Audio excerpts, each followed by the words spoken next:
अस्सलाम वालेकुम वरहमतुल्लाहि वबरकातुहू। शह नशीब पर तशरीफ़ फरमा ऑल इंडिया मजलिस इत्तेहादुल मुस्लिमीन के हमारे महाराष्ट्र के सदर जनाब सैयद मोइन साहब, तमाम मजलिस के जिम्मेदारान, यहाँ पर मौजूद मेरे बुजुर्ग, मेरे दोस्त, मेरे भाई और मेरी पर्दा नशी माँ बहनें, आज का ये जलसा हालात हाजरा के नाम से मुनक्किद किया गया है और हालात तो आप देश के देख ही रहे हो। माता माता, रक्षक रक्षक, शेर तो है आपके पास मोइन भाई। ये आया है इन गीदड़ों को भगाने जो इतने बरसों से आपके बीच में रहकर जो बेवकूफ बना रहे थे ना अपने को। अब ये शेर आपके बीच में आया है, इन गीदड़ों को बराबर से घास खिलाएगा बराबर जाके। अपन तो घास बस नहीं खाते ना, नहीं खाते ना। गोश्त का पावर देखा ना 4 दिन पहले। बीजेपी वालों, वो दिन चले गए, कैलेंडर बदल गए। जब सुनते थे कोई एक गाल पे मारेगा तो दूसरा गाल दे दो। अरे बेटा, अभी कोई गाल की तरफ देखेगा मुंह फोड़ के हाथ में रख देंगे। करेंगे ना? सुन लो, साइलेंट हो जाओ, नहीं तो हम लोग वायलेंट हो जाएंगे। अब बोलने का टाइम आ गया, अब तो दिल खोल के बोलेंगे, क्योंकि हर दिन आ रहा है, एक ही नारा लग रहा है, ये बोलो अगर देश में रहना है तो ये बोलो, नहीं तो पाकिस्तान जाओ। ये बोलेगा नहीं तो पाकिस्तान चले जाओ। अरे पाकिस्तान का वीजे का क्या पूरा ठेका ले लिया है क्या? अरे हर दिन सुकून से जा रहे, अरे रुको इधर आओ, वंदे मातरम बोलो। अरे क्यों बोलूं भाई? अरे देश में रहने का है ना। अरे तो देश तो मेरे बाप का है ना। अरे हजरत आदम अलैहिस्सलाम सबसे पहले कहा है तो हमारे बाप है, तो देश किसका हुआ? तो ये देश तो हमारे बाप का है। अरे जिसको जाना है बिगड़ टिकट चले जाओ नेपाल, यहां तुम्हारे लिए कोई जगह नहीं है, हम लोग संभाल लेंगे। आजादी में भी खून दे दे के संभाला है, गर्दन कटा कटा के आजादी ली है, आज भी संभालने की ताकत रखते हैं। लेकिन किसी को ये नहीं बोलना हमारे भाइयों को कि देश में रहना है तो ये बोलना होगा देश छोड़ के चले जाओ। नहीं जाने वाले, यहां ही रहेंगे। अब बराबर तुम्हारी आंख में आंख डाल के लड़ेंगे, मुकाबला करेंगे। क्योंकि डरने और घबराने का नाम मजलिस इत्तेहादुल मुस्लिमीन नहीं है। जैसा अभी आपके शेर ने कहा ना कि जो मजलिस में आता है उसको पहले समझा दिया जाता है कि यहाँ आए तो घबराना नहीं, ये जिगर वालों की जमात है, जिसके पास जिगरा है मजलिस में रहे। डरते नहीं किसी के बाप से। बहुत सीटी बजाने का टाइम आएगा बेटा, अभी तो शुरुआत हुई है,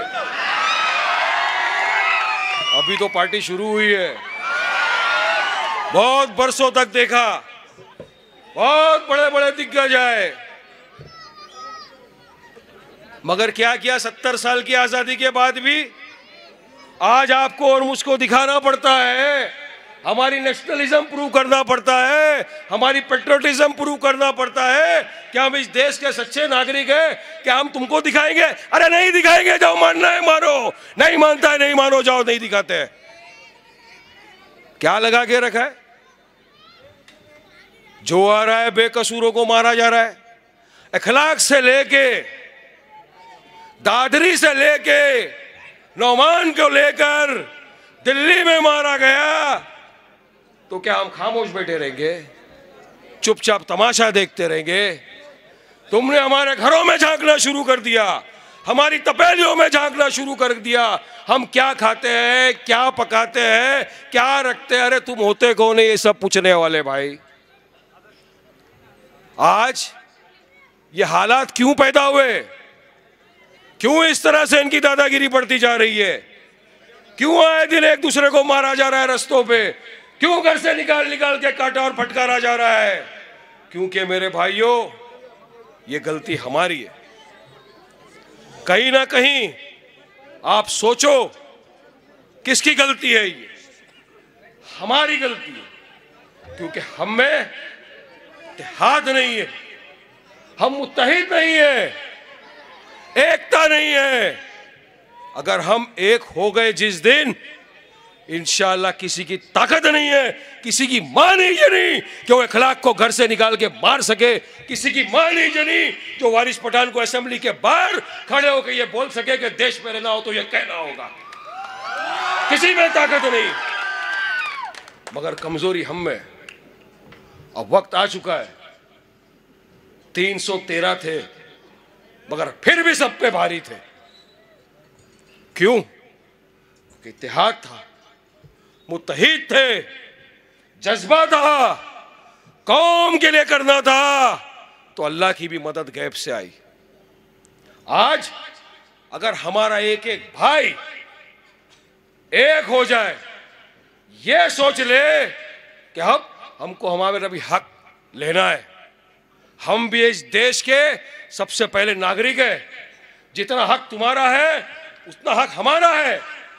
अगर तुमको तिलक लगा के पगड़ी बांधने का अधिकार है, तो हमको भी टोपी पहनकर दाढ़ी रखने का अधिकार है। जिस दिन ये समझ लिया, उस दिन मेरे भाइयों किसी में ताकत नहीं होगी कि हमको ये कह सके कि इस देश में रहना होगा तो ये फला फला फला कहना होगा। मगर देखा ये जा रहा है कि चुनाव के पहले हमारी बस्तियों में नेता आते, बड़े बड़े नेता आते, और आपके यहां तो चोरों का बादशाह है। आदर्श स्कैम का इतना बड़ा बादशाह आपके यहां तो रह रहा है भाई, मुख्यमंत्री बना। जिस देश की रोटी खाता है, वहां इस देश की जो जवान सरहदों पे निगहबानी करते हैं, जब उनकी जानें चले जाती है, शहीद हो जाते हैं, और जो उनकी विधवाओं का हक होता है, जो उनकी विधवाओं की हक की जमीन होती है, उसको ये नटवरलाल चोर आदर्श स्कैम में बेच डालता है जाके। अरे जिसने हमारे देश के जवानों की विधवाओं की जमीन बेच दी, सोचो नांदेड़ का क्या हाल करेगा, यहां क्या करेगा वो, ये भी सोचो मेरे भाइयों। और सोचना पड़ेगा। जब मजलिस इत्तेहादुल मुस्लिमीन 2012 में तेलंगाना हैदराबाद से नांदेड़ को आई, तो आप लोगों की दुआओं से, आपके साथ से, आपके समर्थन से और सैयद मोइन साहब की क़यादत से अल्हम्दुलिल्लाह 11 जगहों पर कामयाबी हासिल हुई। 11 जगहों पर आपने कामयाब किया मजलिस इत्तेहादुल मुस्लिमीन के उम्मीदवारों को। अल्हम्दुलिल्लाह आज फिर वो वक्त आया है। आपके अपने शहर में बलदिया के चुनाव बहुत अनकरीब है। अगर आप चाहते हो कि कोई इंसान, कोई शख्स, कोई भगवा ब्रिगेड, कोई विश्व हिंदू परिषद वाला, कोई आरएसएस वाला आपको या आपके बेटे को चैलेंज नहीं करे और ये नहीं कहे कि अगर देश में रहना होगा तो वंदे मातरम कहना होगा, अगर देश में रहना होगा तो ये खाना होगा, अगर देश में रहना होगा तो ये पहनना होगा, तो वो सोच ले। अगर आपके साथ आपकी आवाज है, मजलिस इत्तेहादुल मुस्लिमीन की आवाज है, उसका साथ दे दो, तो इंशाअल्लाह किसी की ताकत नहीं कि आपको कुछ बोल सके।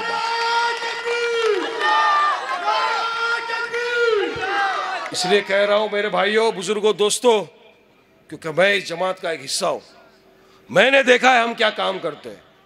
हम सिर्फ जुबानी जमा खर्चा नहीं करते, ये कर देंगे वो कर देंगे, नहीं। सैयद मोइन साहब ने आपके सामने भी बताया कि कितनी जल्दी मिनरल वाटर के जो प्लांट है आपके यहाँ पे लग रहे हैं, ये लगा सकते थे, ये तो सत्ता में थे, इनका राज था, मगर नहीं किया, क्योंकि भाई नीयत ही नहीं। और जैसी नीयत है वैसी बरकत है। मगर मजलिस इत्तेहादुल मुस्लिमीन वो जमात है, आपकी जमात है, जो आपका काम करने में विश्वास रखती है, आपके हक की लड़ाई लड़ने में विश्वास रखती है, आपके हक के लिए दुश्मनों की आंखों में आंखें डाल के बात करती है। ये वो जमात है मेरे भाइयों। मगर हम लोग आज भी, अरे नहीं वो ये एजेंट है, वो वहां चले जाएंगे, वो यहां चले जाएंगे, सारी बेवकूफ़ी की बातें हमने की। मगर आज अल्लाह ने दिखा दिया कि बिहार में क्या हुआ। इसी तरह की बातें थी, महागठबंधन बन गया, यही बोल बोल के वोट लिए गए, यही बोल के, यही फुसला के कि नहीं हम लोग तो फिरका परस्त ताकतों से लड़ रहे हैं, हम तो बीजेपी से लड़ रहे हैं, हमको तुम्हारा हक दिलाना है, अगर इनसे लड़ना है, इनको हराना है तो एक साथ हो जाओ। एक साथ हो गए, हमने, आपने, हमारे बेकसूर भाई बहनों बुजुर्गों ने हमारा कीमती वोट जाके उनको दे दिया। और हुआ क्या, हमारा आपका वोट लेकर सीधा चले गए बीजेपी के पास, जाके बैठ गए। आज यह है इनकी हकीकत, जो आज पूरी दुनिया के सामने। मैं नहीं बोल रहा हूं, पूरा टीवी चैनल में देख लो, एक एक बिहार के आदमी को पूछ लो, एक एक देश के आदमी को पूछ लो, और आपका भी दिल है, दिमाग है, और उसमें थोड़ी भी सोच है मेरे भाइयों, तो आप भी ये बात जरूर सोचते होंगे कि वाकई में गलती हुई, इनको वोट दिए, ये महागठबंधन ने हमारा वोट लिया और सीधे सीधे जाकर बीजेपी की झोली में डाल दिया। ये नौबत यहां मत आने देना मेरे भाई। एक एक आपका कीमती वोट है, आपका काम करने के लिए हम आए साहब।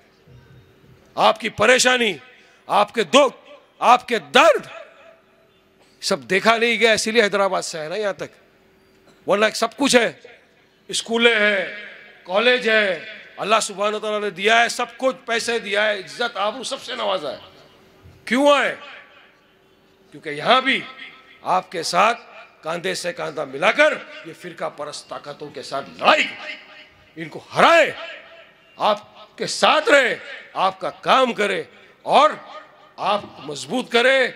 आप मजबूत होगे, कौम मजबूत होगी, कौम मजबूत होगी, जमात मजबूत होगी, जमात मजबूत होगा, देश में आपकी और मेरी आवाज की कोई कीमत होगी मेरे भाइयों। सोचो इस बात को, आज सोचने का वक्त है। ये वो वक्त चला गया कि अब नहीं ये सोचेंगे वो करेंगे, नहीं। आज अगर हमको हमारे हक की लड़ाई लड़ना है, फिर किसी को पहलू खान की तरह मरता हुआ नहीं देखना है, तो याद रखो मेरे दोस्तों, बुजुर्गों, भाइयों, हमको एक होना होगा, हमारी सफों में इत्तेहाद पैदा करना होगा, मुत्तहीद होना होगा। जैसा अभी आपने बीच में भी देखा कि गुस्ताखे रसूल ये तस्लीमा नसरीन क्या कुछ नहीं लिखा हमारे हुजूर के बारे में, क्या कर रही थी ये सरकार, वीजा दे दिए उसको, आओ हिंदुस्तान में, अजंता एलोरा देखो। लेकिन मजलिस इत्तेहादुल मुस्लिमीन की ताकत, हमारे एमएलए इम्तियाज जलील साहब, हमारे कॉरपोरेटर्स और हमारे वहां के साथी चले गए एयरपोर्ट पे। नहीं, इस औरत ने हिंदुस्तान के ही नहीं दुनिया भर के लाखों करोड़ों मुसलमानों के दिलों के जज्बातों को तकलीफ पहुंचाई है, ठेस पहुंचाई है, लिहाजा इसे यहां पे आना नहीं दिया जाए। और देखो ताकत मजलिस की, अल्हम्दुलिल्लाह फ्लाइट से उतरी, बाहर नहीं आई, उसी प्लेन में उसको बिठा के वापस भेज दिया गया। यह है मजलिस की ताकत, यह है जमात की ताकत। हम चाहते हैं कि यह ताकत पूरे देश भर में फैले और नांदेड़ का तो मेरा गैयूर मुसलमान 2012 में भी दिखा चुका ही। आज भी वो वक्त है मेरे भाइयों, बुजुर्गों, दोस्तों, मुत्तहिद होने का टाइम है, इत्तेहाद पैदा करने का टाइम है, वरना ये गौ रक्षक क्या रक्षा करेंगे। आज ये मार रहे थे, रास्ते पे काफी गाय घूम रही थी। मोइन भाई बोले वारिस भाई क्या हालत है देखो। बोला बुलाओ, कहाँ है गुंडा गैंग, बुलाओ। मगर ये लोग ऐसा नहीं आते, ये छुटपुट एक आध को देखेंगे, कोई आ गया छोटा गरीब जैसा लड़का लपेटे में, 8-10 जन आ जाएंगे, पकड़ के मारते, मार डालते, चले जाते। क्या किया? गौ माता की रक्षा किया। अरे ये रक्षा है, ताकत है तो आ जा, हम लोग खड़े भाई, आ जा, जितने ले गया। तुमको रक्षा क्या करोगे, हमारा तो रक्षक इतना बड़ा ऊपर बैठा हुआ है भाई, वो करेगा हमारी रक्षा। ये गुंडे नहीं, दहशतगर्द है, दहशतगर्द। मैंने तो हर टीवी चैनल पे भी यही बोला है, इनका काम ही है दिमाग में दहशत पैदा करो, लोगों को मार मार के। कायदा कानून किसके लिए बनाया है? तुम्हारे बाप के लिए बनाया है। कायदा है, पुलिस है ना, पगार देते ना पुलिस को सरकार। तुमको पगार देती है क्या सरकार? क्यों कानून हाथ में लेते हैं? अरे मालूम पड़ा कि कुछ है, पकड़ो, लेके जाओ पुलिस में, पुलिस करेगी। तुमको किसने पावर दिया है ये? और प्रधानमंत्री जी आते हैं, मन की बात। कौन से मन की बात कर रहे हो? साफ मन की बात करो, साफ मन की बात करो। ये दिन में गौ रक्षक और है, रात को गौ रक्षक और है, कोई सुनता नहीं मेरी।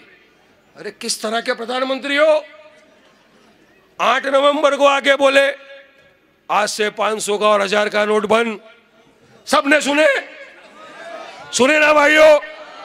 माने तो क्यों तुम नहीं मनवाते उन लोगों को?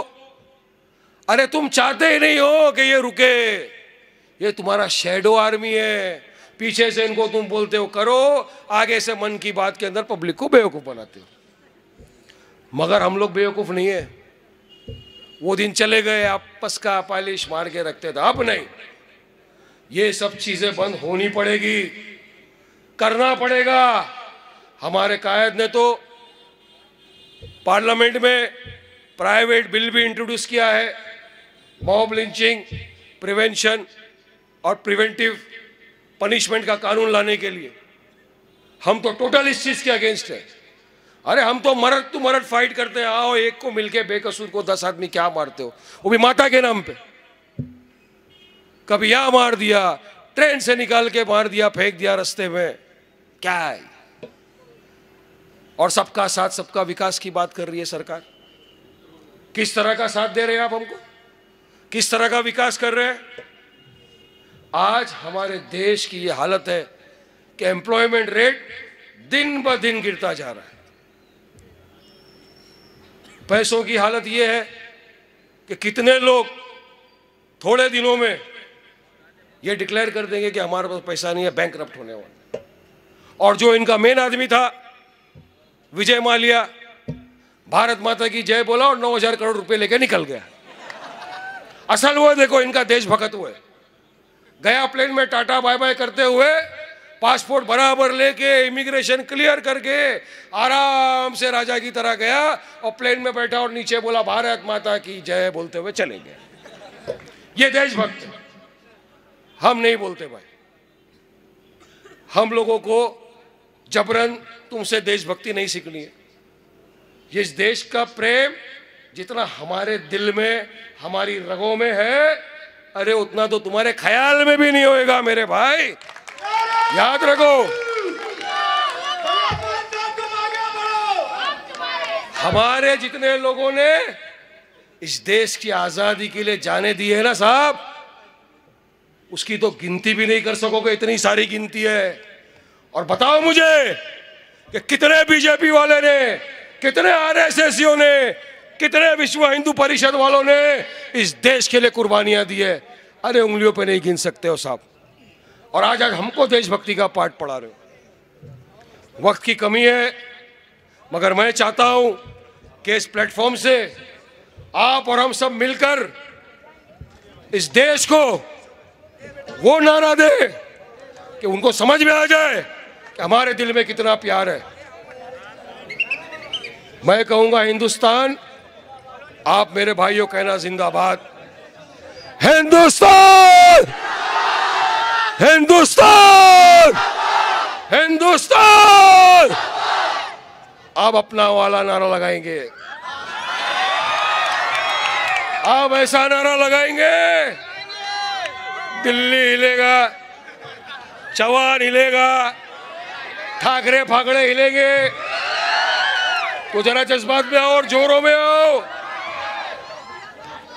नारा तकबीर, नारा तकबीर, नारा तकबीर। अस्सलाम वालेकुम, खुदा हाफिज।